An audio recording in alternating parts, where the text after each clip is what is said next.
വറഹ്മത്തുള്ളാഹി.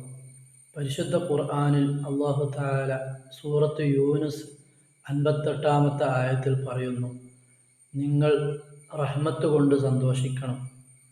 അഥവാ റഹ്മത്ത് എന്ന് പറഞ്ഞാൽ മുത്തുനബിയെ കൊണ്ട് നിങ്ങൾ സന്തോഷിക്കണം. വമാ അർസൽനാക ഇല്ലാ റഹ്മത്തൻ ലിൽ ആലമീൻ. ലോകർക്ക് റഹ്മത്തായിക്കൊണ്ട്, കരുണയായിക്കൊണ്ടാണ് മുത്തുനബിയെ ഞാൻ അയച്ചത് എന്ന് അല്ലാഹു തആല പറയുന്നു. ആ റഹ്മത്ത് കൊണ്ട് നിങ്ങൾ സന്തോഷിക്കണം.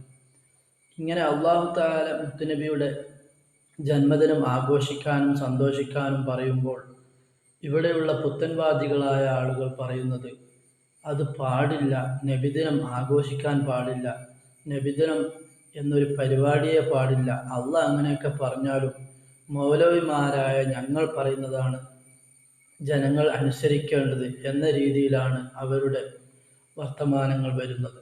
ആയതിനാൽ സത്യവിശ്വാസികൾ യാഥാർത്ഥ്യം മനസ്സിലാക്കണം. സൂറത്ത് യൂനുസ് 58-ാമത്തെ ആയത്തിൽ നബിദിനം കഴിക്കണമെന്നാണ് അള്ളാഹു പറയുന്നത്.